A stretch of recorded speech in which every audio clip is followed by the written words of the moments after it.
다시 인사드리게 됐습니다. 출발 증시와이드의 최리나입니다. 오늘 3월 마지막 피날레를 장식하는 날인데 괜찮은 마무리가 될 것 같아요. 지금 2000선 위쪽에서 출발했었고 2010선 정도에서 등락을 보이고 있는데 무엇보다 외국인들이 12거래일 만에 현재 개장한 지 약 한 1시간 정도 됐는데 900억 정도 순매수해주고 있고 기관도 절반 정도는 따라 깊게 사고 있습니다. 코스닥도 555선에 완전히 안착시키는 그런 흐름인데요. 개인만 사고 있지만 외국인도 잠깐 코스닥 쪽까지 매수를 보이기도 했습니다.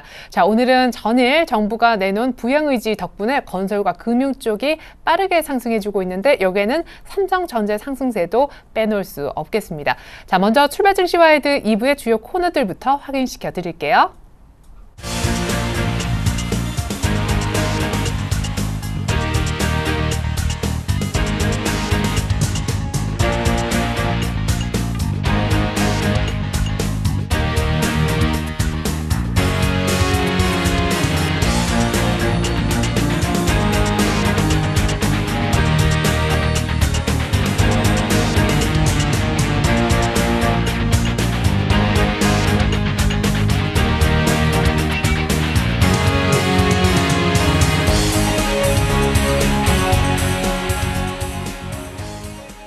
네, 오늘은 특별히 3월 마지막 거래일이니만큼 잠시 후에 4월 증시 전망을 투자전략팀장에게 듣는 특별한 시간이 마련이 돼 있으니까요. 조금만 기다려 주시면 좋겠습니다. 먼저 개장한 1시간 후 이 시각 특징주 업앤다운으로 나눠서 한번 살펴보겠습니다.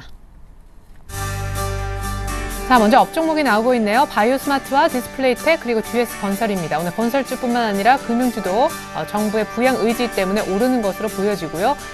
이 밖에도 디스플레이텍이라든가 바이오스마트도 상승세가 괜찮습니다. 이 두 종목은 현재 신고가 흐름으로 치고 나가고 있습니다. 자, 이번에는 다음 종목을 한번 보죠. 다음 종목에는요, 최근에 한번 부진했지만 나름대로 이평선을 지키고 있는 오스템 임플란트가 올라와 있네요. 이 밖에도 한솔테크닉스, 오늘 안 좋은 루머 얘기가 있었나 봐요. 삼성 브랜드로서 더 이상 역할을 하지 못할 수도 있다. 하지만 아직까지는 설인 것 같고요. 후성이 전년도 적자 전환이라는 소식이 있었었는데 오늘도 그냥 부합권에서 지금 움직여주고 있습니다. 네, 먼저 업종목에 대한 대응 전략 짜주실 분, KTB투자증권의 김근호 과장님 연결하겠습니다. 안녕하세요. 네, 안녕하십니까? 네, 오늘 바이오스마트, 디스플레이텍 그리고 GS건설이 업종목으로 올라와 있는데 바이오스마트부터 설명 이유부터 들어볼게요.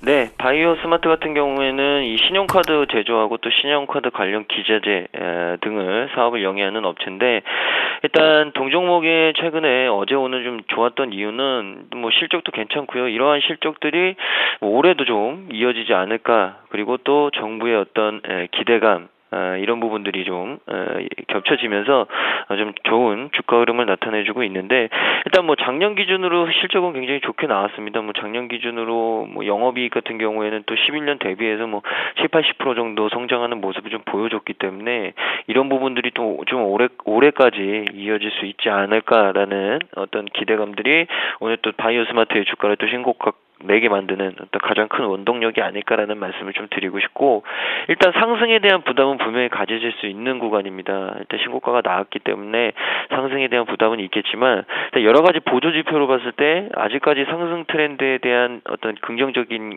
기대감을 버리기에는 분명히 좀 이르다는 말씀을 좀 드리고 싶습니다.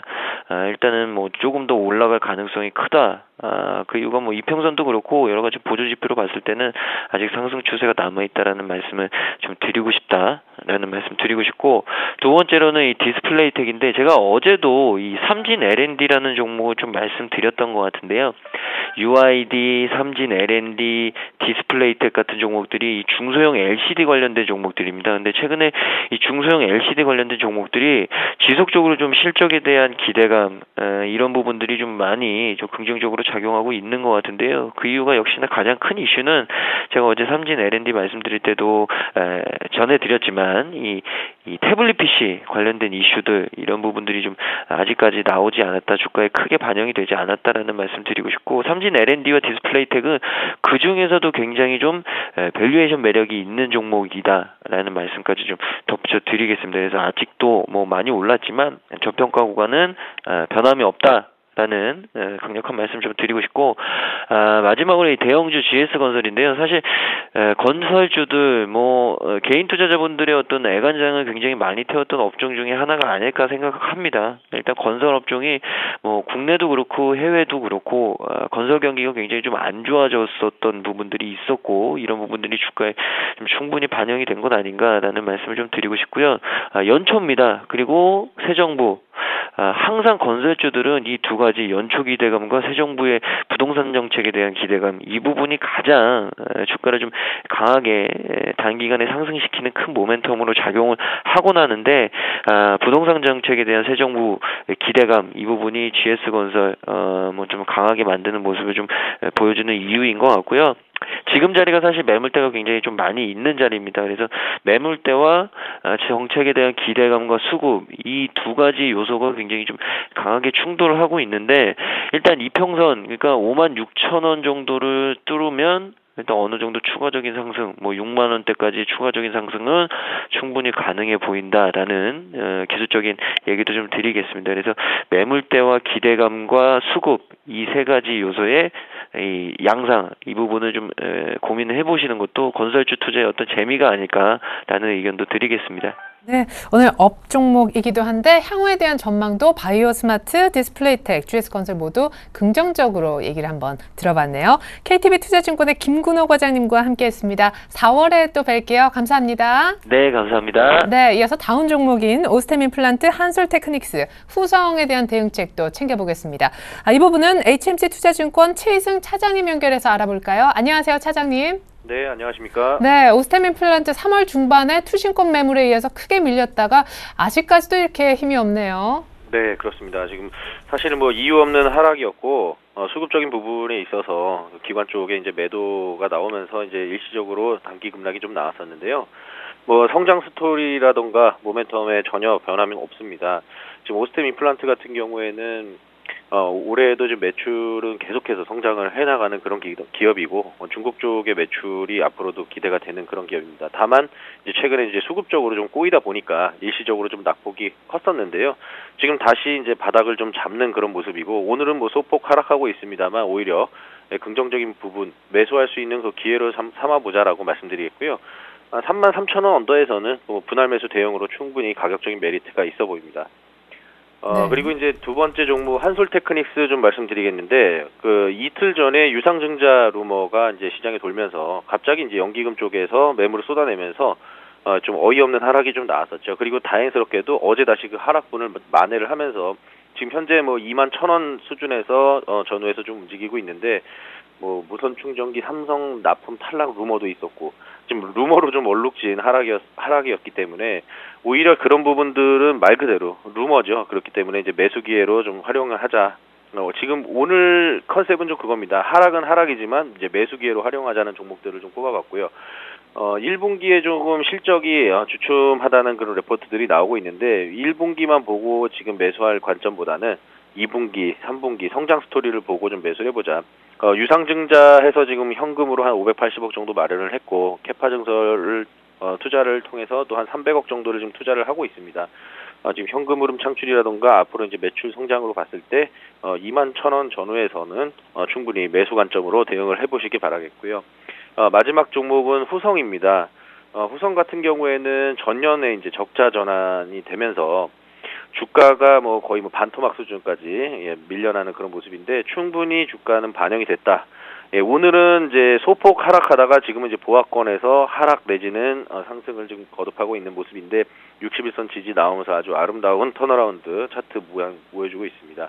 지금 후성 같은 경우에는 올해 기대가 되는 부분은 2차 전지 부분이 사실 이제 영업이익의 가장 큰 이제 포션을 차지하고 있는데, 올해 스마트폰 판매뿐만 아니라 태블릿 PC라던가 이런 부분들의 이제 그 고효율, 그리고 이제 고용량의 배터리가 이제 아마 들어갈 것으로 예상이 되고요. 특히나 이제 점점 3G에서 이제 4G, LTE 혹은 또 이제 추가적으로 어드밴스드 LTE가 만약에 나오게 될 경우에는 계속해서 이제 고사양의 2차 전지가 필요하기 때문에 이런 부분들에 대한 이제 수요 확대, 그런 부분들을 좀 긍정적으로 볼 수 있겠고요. 지금 현재 최근에 단기간에 좀 4,400원대 그 부분부터 좀 한 800원 수준까지 좀 올라온 부분이라서 뭐 단기간에 10% 올랐다 해서 좀 급등한 모습인 걸로 보이지만 약간 눌림목 줄 때에는 오히려 한 4,500원 전후에서는 그냥 뭐 매수를 하셔도 크게 부담 없다. 상승 여력이 뭐 2배 이상 된다라고 좀 말씀드릴 수 있겠습니다. 네, 그럼 후성은 1분기부터 당장 좋아지는 겁니까, 실적? 네, 1분기부터 당장 좋아진다라고 판단하고 있고요. 지금 올해 전반적으로 지금 뭐 2차 전지뿐만 아니라 후성이 뭐 이제 2차 전지만 하는 그런 기업은 아니고 이제 냉매가스라던가 뭐 그 자동차 이제 신차에 들어가는 뭐 카메트라던가 여러 가지 사업 부분을 하고 있는데 그 중에서도 이제 특히 올해 가장 핵심이 되는 것이 이제 바로 2차 전지의 수요 확대입니다. 작년 같은 경우에는 이제 뭐 삼성 SDI라던가 LG화학 쪽에서 이제 재고가 상당히 많아서 이런 재고 조정 때문에 일시적으로 영업이익이 좀 하락을 했었는데 그런 부분들이 이제 재고가 조정이 완료가 되고 올해부터는 이제 새로운 어떤 신제품의 수요가 확대가 되는 그런 차원으로 봤을 때는 지금부터 매수 대응 충분히 가능하다라고 판단이 됩니다. 네, 작년 실적이 좋지 못하거나 기관이 많이 팔거나 혹은 루머가 있더라도 긍정적으로 볼 수 있는 종목들인 오스템 임플란트, 한솔테크닉스, 후성. 오늘은 다운이었지만 역시 전망은 괜찮은 종목들이었군요. HMC 투자증권 최희승 차장님의 다운 종목 대응법까지 확인했습니다. 감사합니다. 네, 고맙습니다. 네. 3월 29일 금요일 이제 저희가 다시 시청자님들과 만나게 될 때는 4월 달이 될 텐데요. 4월이 코앞입니다. 특별히 준비한 시간 지금부터 가져보고자 합니다. 4월 증시 전망과 또 어떤 업종과 전반적으로 어떤 전략을 가져야 될지 오늘 특별히 도움 말씀을 주시기 위해서 전화로 만나볼 전문가는요. 교보증권 리서치센터 투자전략팀장을 맡고 계신 김영렬 연구원님이 되겠습니다. 정말 오래간만입니다. 연구원님 안녕하세요. 네, 안녕하십니까. 네, 굉장히 시장에 대해서 조금 긍정적인 뷰 계속 갖고 계신 걸로 알고 있는데 4월 달에 또 다들 2100까지 얘기를 하더라고요. 무엇보다 4월이 중요한 게 1분기 실적이 나오는 달이기 때문인데 작년 4분기의 성적이 별로여서 1분기의 어닝 시즌 또 분위기가 어떨지 그 부분부터 좀 짚어보시죠. 네, 사실 1분기 실적을 기준해서 보면 그다지 매력적인 이유는 조금 부족해 보입니다. 당장 지난 4분기 우리 기업들의 어닝 쇼크를 경험했었고 현재 추정하는 것으로는 지난 4분기 우리 기업들의 영업이익은 약 29조 2천억 정도로 약 30조 원을 조금 밑돌았었던 것으로 추정되고 있습니다. 이런 상황에서 1분기 실적이 4분기와 비교해서 조금 개선되는 징후들은 있지만 현재 우리 기업들의 1분기 영업이익 컨센서스가 대략 35조 원 정도로 추정이 되고 있는 상태에서 하향 조정될 가능성 자체가 있다는 점입니다. 이는 다시 말해서 애널리스트들이 추정하는 숫자보다는 밑돌 확률 자체가 있다는 점인데요. 당연히 주가 측면에 있어서는 조금 좋지 못한 영향을 줄 수도 있겠죠. 하지만 어느 정도 1분기 실적에 대한 눈높이가 낮아져 있다는 점, 지난해 10월 이후로 우리 1분기 영업이익과 순이익 컨센서스가 각각 7, 8% 정도 수준의 하향 조정이 진행되었다는 점을 생각해서 보면은 1분기 실적이 크게 개선되지는 되는 것은 어렵지만 지난 4분기 우리가 경험해왔었던 어닝 쇼크의 확률은 분명히 줄어든다는 측면입니다. 따라서 어느 정도의 애널리스트 이익 전망치와의 어떤 부합 정도에 따라서 이제 투자자들의 관심은 2분기로 전가될 가능성 자체가 크다라고 예상합니다. 예, 그래서 2분기 실적 전망까지 보자 이런 얘기가 나왔던 모양입니다. 그래도 전체적으로는 이제 그렇지만 나름대로 종목별로 1분기 실적을 기대해 볼 만한 쪽을 굳이 꼽자면 어떤 섹터, 어떤 종목군 정도입니까? 네, 현재 1분기 우리 기업들의 예상 컨센서스를 기준해서 보면은 여전히 실적이 잘 나오는 쪽은 내수주 그리고 경기 방어주 쪽입니다. 따라서 1분기 실적을 기준해서만 놓고 본다라면은 내수 관련주와 경기 방어주에 대한 관심을 다시 한번 가져둘 필요가 있겠는데요. 여기에 해당되는 것은 음식료 그리고 통신과 유틸리티 관련주들이 될 것 같습니다. 하지만 이런 경기 방어주들에 대한 2분기 컨센서스가 별로 좋지 않다라는 점, 그리고 이미 주가가 많이 올라 있어서 부담스럽다는 점을 고려해서 본다면 신규 매수관 1분기 실적을 기준해서 볼 때는 신규 매수 관점보다 오히려 이익의 극대화를 기준해서 어떤 그 어떤 전략 팁으로 활용하시는 것이 중요할 것 같고요. 최근 2분기 영업이익 컨센서스 추이를 살펴보면은 대체적으로 경기 민감주에 대한 기대감 등이 좀 점차 강화되고 있습니다. 여기에 해당되는 것이 산업재, IT 그리고 경기 소비재 관련주로 볼 수가 있는데 여기에서 해당되는 업종들은 조선과 IT 그리고 자동차 그리고 금융업종 내에서 증권업종 등을 예를 들 수가 있습니다. 오늘 증권주가 강세를 보이고 있다라는 것은 그만큼 2분기에 대한 기대감 등을 가져본다라고 볼 수가 있겠는데요. 따라서 오히려 2분기 전체 분기를 기준한 어떤 전략 관점을 4월부터 시행한다라고 가정해서 본다라면은 당장 1분기 실적이 좋은 경기 방어주 쪽보다 2분기의 기대감이 강화될 수 있는 경기 민감주들에 대한 관심을 확대하는 것이 필요하다고 판단합니다. 예, 그렇군요. 1분기 실적은 오히려 신규 매수 쪽보다는 갖고 계신 분들의 언제 팔면 가장 비싸게 팔 건가 요거 정도 팁으로 활용해 보면 좋겠다라는 얘기 감사합니다. 자, 그러면 4월 우리 교보증권에서는 어느 정도 시장에 갈 거라고 보시는지 전망하고요. 전략도 궁금한데 지금까지 이제 해결하지 못했던 숙제인 디커플링 해소를 4월 달 안에 해볼 수 있을까요? 네, 사실 한국 증시의 디커플링 상황은 쉽게 해소될 문제는 분명히 아닙니다. 내부적으로 경기와 기업 이익 모멘텀이 제한되는 상태인데다가 우리 한국은 여전히 금리 절대적인 수준 자체가 높다 보니까 선진국 증시와 비교해서 여전히 투자 우선순위에서 뒤로 밀려 있다라 볼 수가 있겠는데요. 하지만 1분기 주식시장이 120포인트 내외의 상당히 좁은 박스권의 모습을 보여주었었던 만큼 외국인 수급 여건이 개선되었을 때 다소 좀 리커플링 사이클로 전환될 수 있는 그런 기대 요인 등은 있다고 판단됩니다. 따라서 4월 예상 밴드를 하단을 1950, 최대 목표치를 2100포인트로 제시해드리고 있고요. 모멘텀 측면에서 본다면 여전히 IT 업종에 대한 관심이 우위에 있을 것으로 예상합니다. 1분기 잠정 실적이 발표되는 삼성전자 이후에 2분기 실적에 대한 기대감과 대기업들에 대한 어떤 투자 확대가 중소형주로서의 확대 가능성 자체가 있는 만큼 모멘텀을 중심하시는 투자자분들은 IT 관련주에 대한 관심을 가져둘 필요가 있겠고요. 조금 중장기적인 관점에서 저가주들을 사야 된다, 저가주를 사는 것이 마음이 편하다라고 생각하시는 분들은 PBR 관점으로의 대응이 필요해 보입니다. 현재 역사적 PBR 저점 수준에 있는 업종은 조선업종과 증권업종 등으로 볼 수가 있는데 물론 이들이 1분기나 2분기의 실적이 크게 변하지는 않을 겁니다. 하지만 현재 주가 수준이 청산가치 수준을 밑돌고 있다는 점 등을 생각해서 조금 긴 호흡에서 분할적인 매수 전략을 가져가는 것은 유효할 것으로 보입니다. 네, 그러면 아까 2분기 기대가 된다고 하셨었던 자동차의 경우는 4월달 투자가 어떻습니까? 성수기가 이제 2분기라고들 하잖아요. 네, 사실 자동차 업종은 크게 실적이 변화될 것으로 보지는 않습니다. 다만 지난 4분기에 어닝 쇼크를 한번 보여줬기 때문에 현재 자동차 업종의 관전 포인트는 1분기 숫자가 시장 컨센서스와 부합되는지를 확인하려 하고 있고 2분기에도 실적이 크게 개선되는 것은 아니지만 1분기 실적이 크게 망가지지만 않는다라면은 2분기 좋아진다라는 믿음을 한 번은 가져볼 수가 있다는 측면입니다. 따라서 우선 그 자동차 업종 등에 대한 어떤 관전 포인트는 1분기 실적에 대한 부합 정도 그리고 외국인 수급 여건이 개선되는 정도에 따라 외국인 자동차 관련주가 상대적으로 어떤 그 시장 지수 수익률과의 어떤 상관성을 높일 수 있다는 점 등을 대해서 주목하실 필요가 있겠습니다. 네, 시장도 자동차도 외국인이 중요하군요. 어쨌거나 4월달 2100까지 잘하면 가볼 수도 있는데 2분기 실적이 좋아지는 섹터에 공략해보자라는 팁까지 들어봤습니다. 교보증권 투자전략팀장이신 김영열 연구원님의 4월달 증시 전망 확인했습니다. 감사합니다. 네, 감사합니다.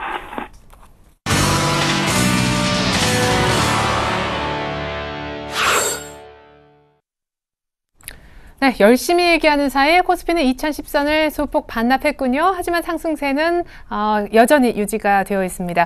앞서 4월 전망을 들으셨는데요. 그에 앞서 전문가들이 오늘 이렇게 하라고 오늘장에 관한 전략을 주셨었는데 한번 종합해봤습니다. 화면 보시죠. IM투자증권의 김동섭 이사님과 한국밸류21의 이두코 대표님은 글쎄요, 두 분이 서로 모르시는 사이로 알고 있는데 의견은 동일합니다. 김동섭 이사님이 새 정부의 부양 의지가 전혀 확인이 됐기 때문에 오늘뿐만 아니라 향후에도 외국인들의 수급 개선을 기대해 볼 수 있다라고 하셨고, 이두코 대표님도 역시 같은 의견이신데요. 특별히 이두코 대표님은 오늘 종가상, 오늘 시가 부근인 2010선을 지켜준다면 앞으로 추가 상승 혹은 강세장도 충분히 가능하다라고 해주셨었습니다. 유창희 대표님과 정태근 팀장님 오늘 출발 상황 분석 도와주셨었죠. 유창희 대표님은 중장기 관점에서도 금융주 좋다고 하셨고, 정태근 팀장님은 외국인들의 선물 패턴에 대한 언급을 주셨는데요.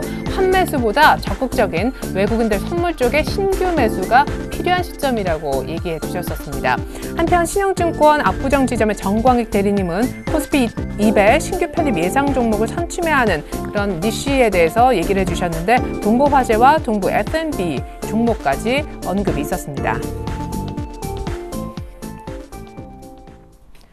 네, 전문가끼리의 공감도도 한번 체크를 해보겠습니다. 이런 의견에 또 다른 전문가는 얼마나 비슷하다고 그렇게 올소 손을 들어줄까요? 오늘 만나볼 전문가 공감도 체크해볼 분은요, 동부증권의 김현겸 주식팀장님이 되겠습니다. 안녕하세요. 예, 안녕하세요. 조금 비슷하다는 의견이 나왔습니까? 저도 새 정부 부양 의지 확인, 외국인 수급 개선 기대의 의견에 이제 공감을 하는데요. 새 정부 부양 의지가 어저께 이제 확인이 되었는데, 아직까지는 가이드라인 발표인 것 같고요. 아직 정부 조직이 갖추어진 지가 오래되지 않았기 때문에 내용은 그렇게 알맹이가 들어있는 상황은 아직 아닌 것 같습니다. 하지만 오늘 외국인이 오랜만에 지금 920억 정도 순매수가 들어오는데, 외국인 입장에서 일단 어저께의 그런 발표가 일단 새 정부의 부양 의지에 좀 베팅을 하는 것이 아닌가, 그런 판단을 하고 있습니다. 네, 그렇군요. 자, 그렇다면 우리 팀장님만의 전략은 무엇일지 궁금한데, 코스피가 향후 정말 치고 나간다면 또 시장의 무게중심이 코스피로 쏠리는 것 아닌가, 뭐 이런 생각도 들고, 어느덧 2천까지 왔습니다. 팀장님 어떻게 할까요? 최근에 이제 그 기관 매수세가 굉장히 1950선에서부터 굉장히 강하게 들어오고 있는데요.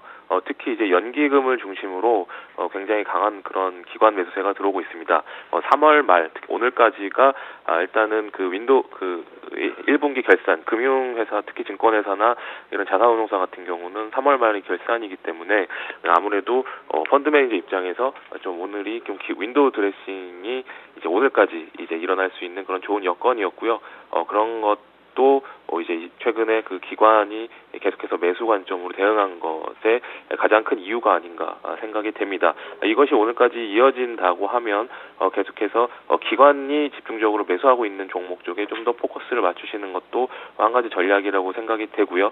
그 다음에 또 큰 틀에서 4월 이제 4월 그 중순부터 갤럭시 S4가 출시가 되는데요. 영국에서 먼저 출시가 되고 국내는 이제 4월 25일로 확정이 났고요. 미국도 5월 초순에 이제 발매를 시작을 하는데, 최근에 이제 IT 부품 주식들이 다시 움직이기 시작하는 것 같습니다. 어제 그제 이틀 보시면 최근에 이제 IT 부품 중에 잘 왔던 주식 중에 예를 들어 뭐 디스플레이텍 같은 종목 같은 경우도 5,000원대에서 단숨이 한 50% 이상 상승을 한 후 최근에 이제 2주에서 3주 정도 조정을 마무리한 후에 지금 다시 신고가를 갱신하는 모습을 보이고 있는데요. 꼭 그 종목이 아니라 비슷한 종목들이 많이 생기고 있는 것들 판단해 본다면 앞으로 다음 주나 다다음 주, 오늘도 물론 그러겠지만 오늘, 다음 주, 다다음 주 갈수록 좀 IT 부품 주식, 특히 스마트폰 관련 부품 주식에는 계속해서 관심을 가지셔야 될 것 같고요. 또 한편으로 바이오 헬스케어 쪽 가능성을 굉장히 크게 보고 있습니다. 제가 지난주에도 인포피아를 추천을 드렸었는데요. 그 종목 한 주 수익률이 굉장히 양호했는데, 이것이 국내에도 물론 바이오 헬스케어 주식들이 괜찮지만 글로벌로 크게 보셔도 지금 일본이랑 이제 미국 같은 경우, 특히 미국 같은 경우는 지금 바이오 헬스케어 쪽 섹터가 굉장히 강한 모습을 보이고 있습니다. 그렇기 때문에 이게 우리나라 바이오 헬스케어만 움직이는 건 아니고요. 이렇게 글로벌하게 바이오 헬스케어라는 이런 시장이 점점 커지는 데에 지금 시장이 베팅하고 있는 것이기 때문에 계속해서 이쪽에 관심을 가지셔야 될 것 같고요. 그래서 오늘 관심 종목을 바로 말씀드릴까요? 예, 지난주에 이제 인포피아 하셔가지고 수익이 일주일 만에 9%가 났거든요. 그러면 오늘도 또 바이오 헬스케어 쪽 공략하실 건가요? 아니면 IT 부품 쪽으로 조금 섹터를 바꿔보실 겁니까? 오늘 종목이 뭐예요? 오늘 종목은 이제 차바이오엔이라는 종목인데요. 다들 이제 이 종목을 바이오 관련 주식으로 알고 계실 것이라고 생각이 됩니다. 물론 바이오 관련 주식 차병원 그룹의 이제 주식이죠. 이 바이오 주식이 당연히 맞고요. 근데 거기에 IT 부품인 스마트폰 그 카메라 모듈까지 생산을 하는 회사입니다. 투자자분들께서는 그것까지는 잘 모르시더라고요. 차바이오엔 같은 경우 최근에 카메라 모듈 부분의 실적이 급증하면서 지금 매출액과 영업이익이 또 급증하고 있는 그런 회사인데요. 최근에 수급적으로 기관 외국인의 쌍끌이 순매수가 아주 계속해서 일어나고 있고, 최근에 아까 말씀드린 그런 글로벌 바이오 주식들의 강세, 그다음에 실적이 동반되는 몇 안 되는 바이오 주식, 그 실적은 바이오 부분에서도 나지만 이제 카메라 모듈 쪽에서도 최근에 급격하게 실적이 플러스가 되면서 또 갤럭시 S4에 들어가는 카메라 모듈 역시 공급을 하면서 앞으로 계속해서 좀 기대감이 좀 나올 수 있는 종목이라고 생각이 되고요. 그래서 매수가는 12,200원 로 잡아봤고, 목표는 15,000원인데 손절 라인은 좀 짧게 21선이 있는 11,650원 정도로 잡고 대응하시면 좋을 것 같습니다. 그러고 보니까 어제 6% 딱 21선에서 올렸네요. 시장에서 뜨는 바이오와 스마트라는 공통 키워드를 갖고 있는 차바이오엔을 오늘 또한 종목으로 들어봤습니다. 한 주간 또 수익률 한번 기대를 걸어볼게요. 동부증권의 김현겸 주식팀장님과 함께 봤습니다. 종목 얘기까지 감사합니다. 네, 감사합니다.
(2000선을) 뛰어넘는 3월 마지막 거래일 10시 반 정도 됐는데요. 오늘은 증권과 건설, 금융 섹터가 움직이고 여기 음식료가 강세이긴 한데 매주 금요일 이 시간에는요. 금주에 주목해 볼 만한 핫 섹터를 집중 분석해 보는 그런 시간을 가지려 합니다. 앞으로 매주 금요일마다 이분을 만나보실 텐데요. 대성투자자문의 안종호 팀장님을 잠시 후에 만나보시겠습니다. 오늘 통신업종을 선정해 오셨다고 해요. 네, 안녕하십니까. 저는 대성투자자문 안종호 팀장입니다. 제가 오늘 그 윈도우 드레싱으로 시장이 다시 2,000포인트를 넘는 시점에서 선택한 업종은 최근 그 박근혜 정부의 그 정책 수혜가 기대되는 통신 업종입니다. 네, 안종호 팀장님의 이번 주 핫섹터 정부의 어떤 핵심 사업으로 들어가기 때문에 주목해야 되나 봐요. 통신으로 선정을 해 오셨는데, 자, 첫 시간 통신업종을 주목하시는 이유 궁금합니다.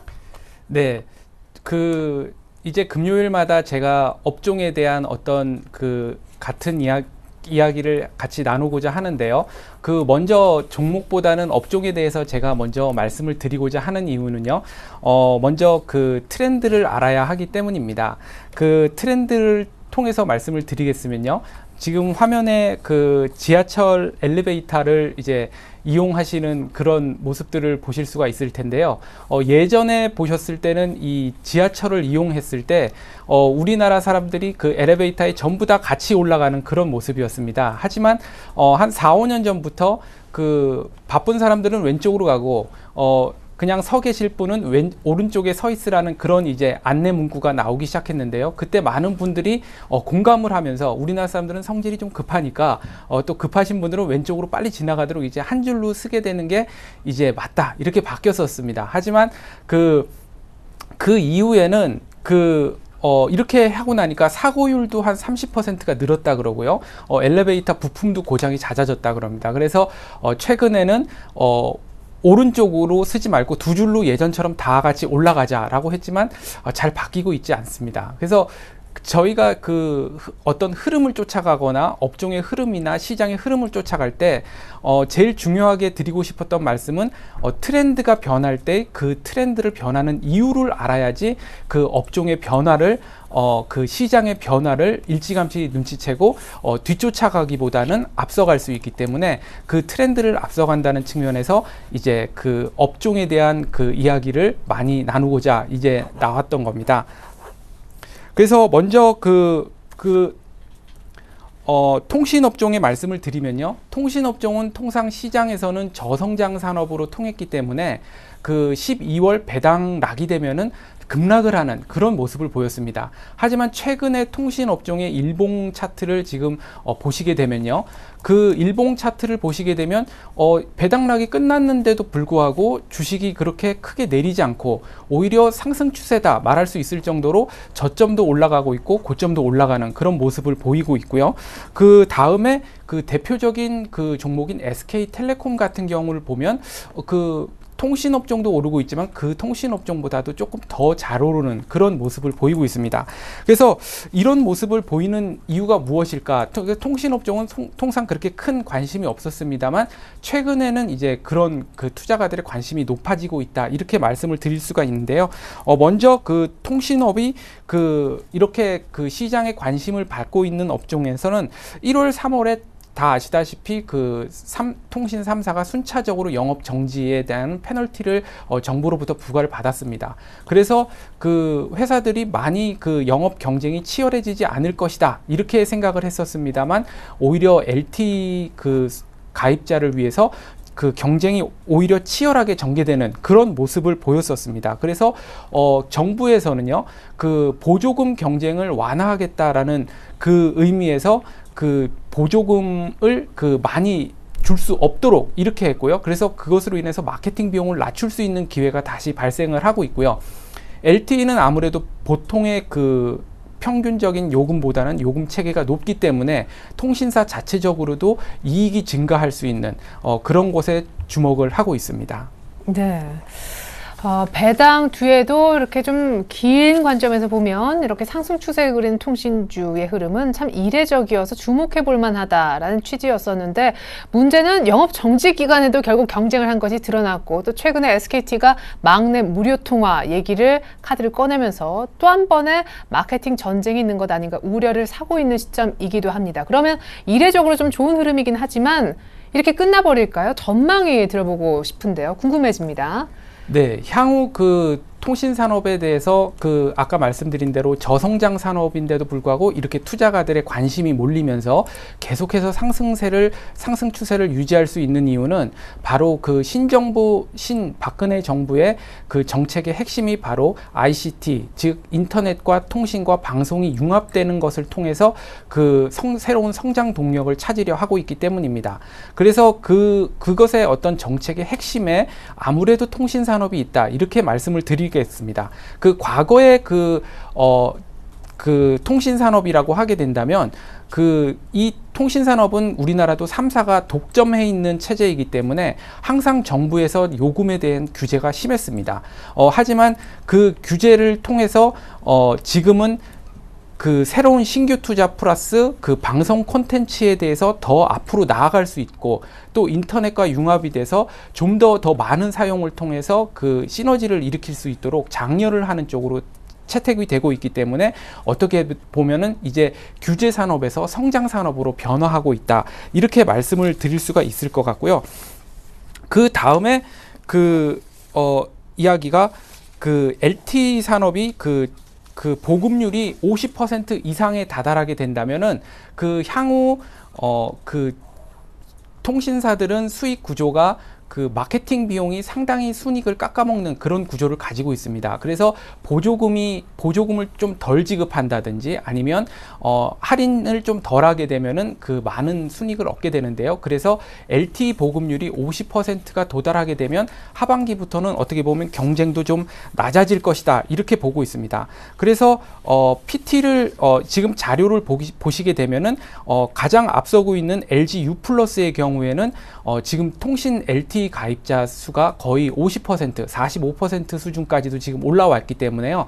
그 LTE 가입자 그 경쟁을 펼쳤던 것은 LG U+였는데 이제 LG U+도 이제 더 이상 그 많은 마케팅비를 쓰면서 LTE 가입자를 더 이상 늘릴 필요가 없어졌기 때문에 3사의 경쟁은 좀 낮아지면서 그 마케팅 비용이 절약되면서 그 통신 업종들의 그 순이익은 좀 더 늘어날 것으로 이렇게 보고 있습니다. 네.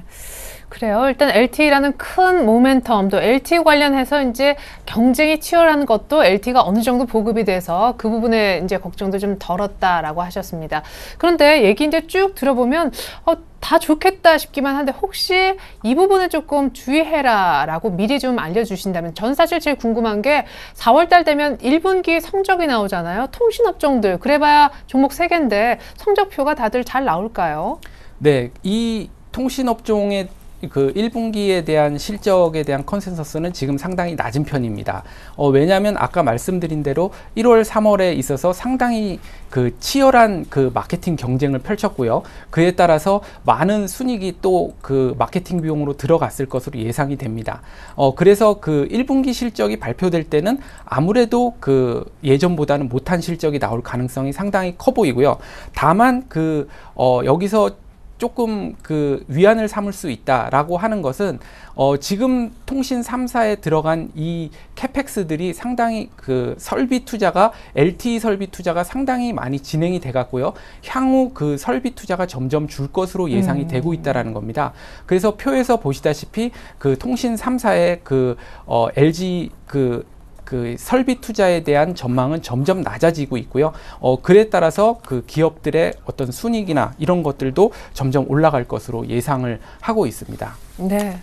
자, 우리가 통신하면은 통신요금, 보조금 정부가 못 주게 이렇게 규제하는 그런 산업이라고만 생각을 또 했었었고, 자기네들끼리 파일을 나눠 먹고자 경쟁이 치열한 그런 섹터로만 인식을 했었는데, 정부가 ICT 산업 쪽에서 키우는 그런 육성 산업이로구나 하는 새로운 생각도 갖게 되었습니다. 향후 경쟁이 조금 지금보다 완화된다면 1분기 실적이 조금 좋지 않더라도 다음 주부터 슬슬 매수해도 좋을지, 당장 4월 첫째 주 다음 주 대응이 궁금한데요. 예, 통신업에 대해서는 그 지속적인 관심을 가져야 되는 것이 좋다라고 생각을 하고 있는데요. 그 이유는 항상 우리나라 그 주식시장에서 신정부가 출범을 하고 그 정부의 핵심이 되는 업종이나 그 회사들은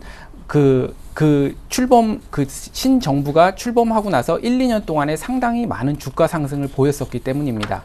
지금 통신 회사들을 보게 된다면요, 최근에 LTE 가입 휴대폰 요금을 가입해 보시면 아시겠지만 대부분의 요금제가 LTE로 가입을 하게 돼 있습니다. 그래서 LTE는 아무래도 업계에서 ARPU라고 하는 가입자가 쓰고 있는 이동 평균의 그 평균 수익이 상당히 높습니다. 그래서 그 매출액이 상당히 늘어난다고 말을 할 수가 있고요.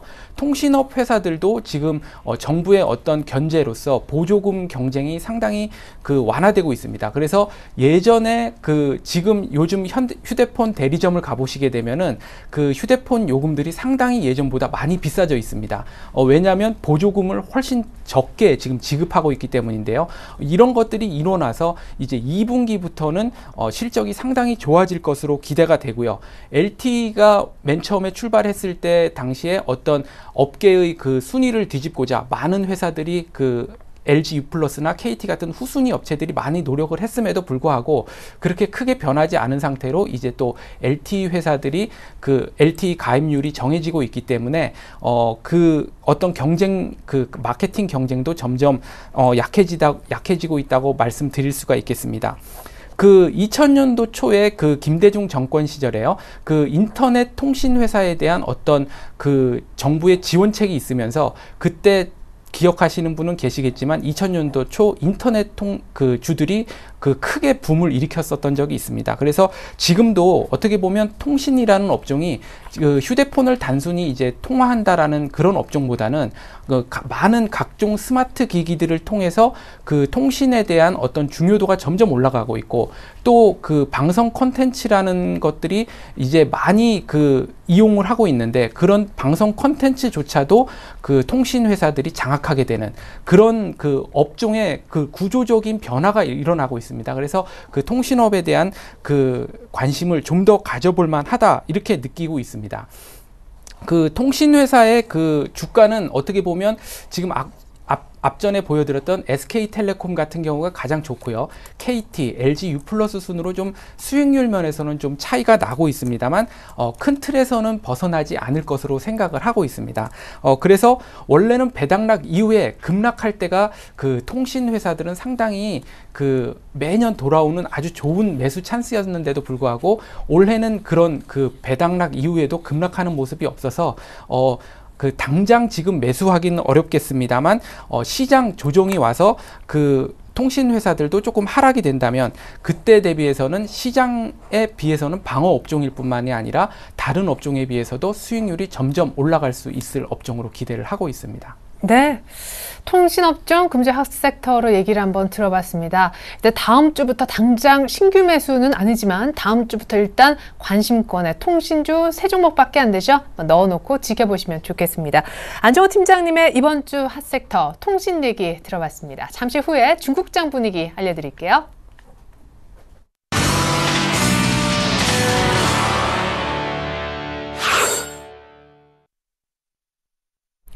네, 중국장이 전일 굉장히 많이 빠졌었습니다. 개파락했다고 어제 이 시간 통해서 전해드린 바 있는데 규제 얘기가 있었단 말이에요. 오늘 상승으로 출발이라도 괜찮은지 알아보겠습니다.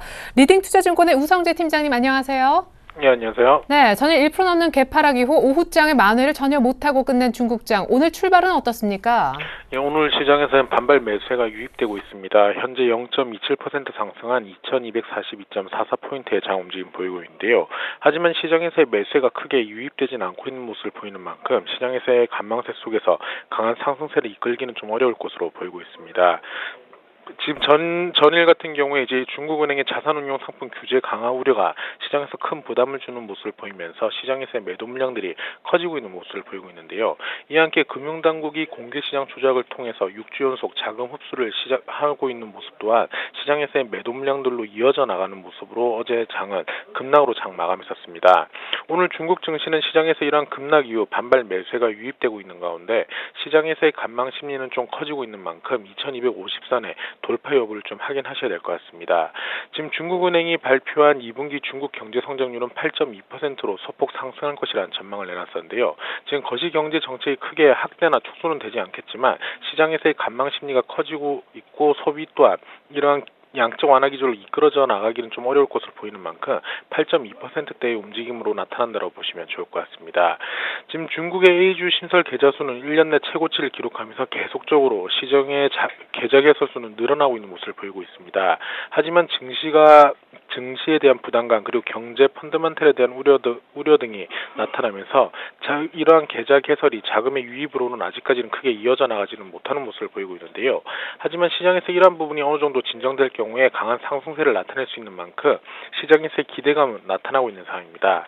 지금 1월부터 2월까지의 대형 제조기업들의 순이익은 17.2% 증가한 것으로 발표가 났습니다.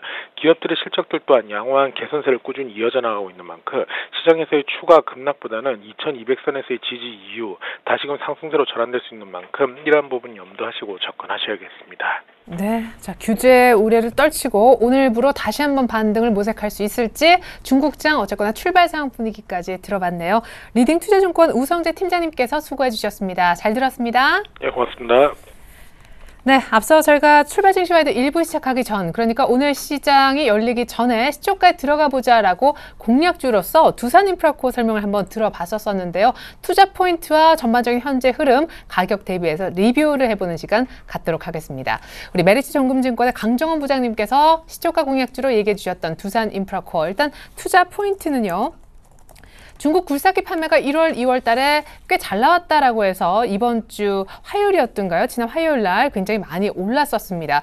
이제 이런 분위기가 된다면 중국 시장에서 3월 또 성수기이기 때문에 효과를 한번 기대해 볼 수 있겠다라는 얘기가 나왔었고, 뿐만 아니라 중동과 아프리카 등 신흥시장에서의 기대감, 이런 것들이 더해진다면 향후 실적이 좋아질 수 있겠다라는 기대감이 있는 종목이라고 볼 수 있겠죠. 기술적인 바닥 확인 시그널이 이제 지난 화요일 날 기관의 매수세가 40만 주 들어오면서 확인이 됐다고 보시는 것이고요. 이후에도 크게 빠지지 않은 흐름이었는데 더 정확히 오늘 시초가에 공략했다면 현재 수익률이 어떨까요? 자, 오늘 시가는 15,800원이었습니다. 전일 종가 대비는 0.6%가량 올랐었는데 현재 가격도 15,800원이어서 현재는 시가에 공략했다면 그냥 특별한 수익은 나지 않은 상황이었을 것입니다. 목표가로서 제시한 지난 연말 혹은 연초의 고점이죠. 17,000원 정도까지는 홀딩하셔도 좋겠고요. 이전 저점인 얼마 전 저점 15,000원이 역시 깨지지 않는다면 이 구간 속에서는 한번 수익을 노려봄직한 종목이라 하겠습니다. 두산인프라코어 리뷰 전해드렸습니다. 네, 코스피가 2000선 위쪽에서 출발했었는데 현재 시가 부근이고요. 2010선도 넘겼었는데 어쨌거나 오늘 반등 폭이 중요하겠습니다. 2010을 넘기면 정말 강세장이 출현할 수도 있다는데 외국인들이 돌아왔거든요. 얼마나 사는지 끝까지 외국인들 수급 잘 보시면 좋겠습니다. 주말 행복하게 보내시고요. 저는 다음 주 월요일에 다시 올게요. 고맙습니다.